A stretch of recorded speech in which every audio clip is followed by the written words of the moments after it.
admit it, this all-new S-Class is quite a thing to behold. I mean, these are always flagships, but this new one, it's like it found the table full of technology at the Mercedes building and gorged on all of it. Did they get it right, or did they just get it big? Let's drive this 2014 S550 and check the tech.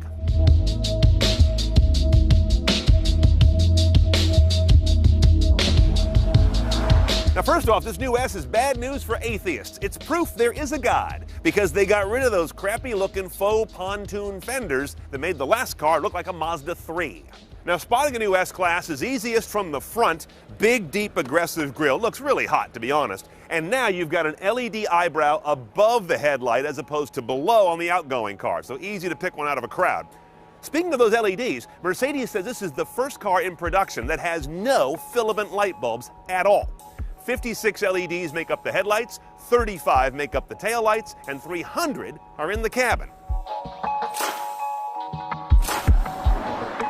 Now, this may be the first car we've driven that totally eschews anything but LCD displays. Everything is communicated via these two 12.3-inch 8:3 ratio LCD panels. Now, right off the bat, look at that map. That is amazing. This is proof of a maxim in technology that sometimes things get faster enough or bigger enough that they actually hit a limit and they change. Every road is there, every nuance of it, and you really get a sense of where you are and what road's coming up next. No other system really pulls that together like this. The bigger issue is the tech stuff that is in here. There's a lot of it is scattered all over the place, particularly when you get to media.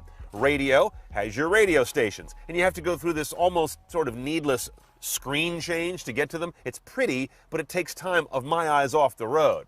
Then for your non-radio sources, you go to media. Now, a lot of car companies segregate other sources under media, but I think for an all-new design like this S-Class, they should think more progressively and start putting all media together in one place. But then when you want to get to your internet media sources, you go to yet a third menu, which of course is your phone and address book, but also the internet stuff, which lives under here.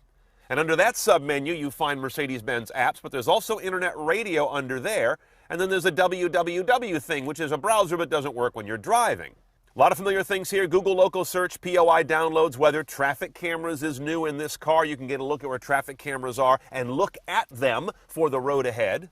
Tune-in radio, I don't recall that being in a Benz interface before. Yelp we've seen before, and of course gas stations and movies.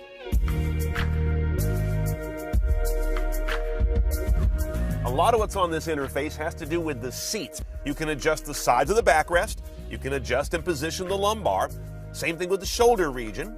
Massage has been in there for a long time, but now instead of just having levels of intensity, they've gone into like types of massage. You have a seat heating balance control, and thank goodness you can reset the whole thing when you get lost. Well, one of the things I've always hated in Mercedes is this little vestigial weird number keypad. Who has this anymore? They finally made it useful by turning it into a touchpad. The problem is it's very vague. The touch isn't well calibrated, and as you can see, I can easily touch 2 stations or even more at a time. Now, of course, whatever you're listening to comes through a high-end audio system in this car, including a couple of choices of Burmester audio systems, which suffer primarily from the unfortunate coincidence that they look at a glance just like a Budweiser logo.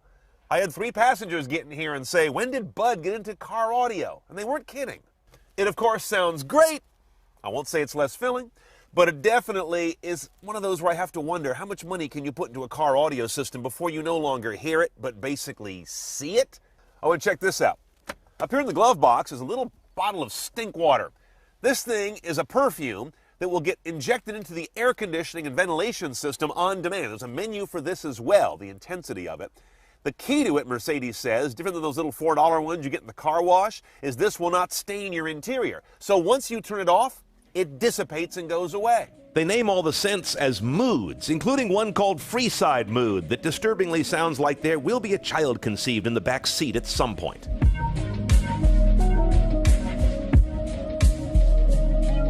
In the back of our S550, it's relatively Spartan, believe it or not, because we haven't got all the options, which could include these executive pop-up tables like you have in business class, screens that let you echo the navigation screen, like on an airplane, and of course all manner of additional massage and heating and cooling. But even though we're kind of slumming it back here, the bear doesn't care. Got plenty of room for him. Dual panorama sunroof back here, but I gotta point this out. It's actually broken up and smaller than the one we just had on a Jetta wagon. So it's not bad, but it's not the best. Back around these seats and also all around the cabin, you've got this funky club mood lighting back here. This kind of goes with the whole perfume in the glove box theme. 5 colors you can select from, different levels of intensity, different levels of absurdity.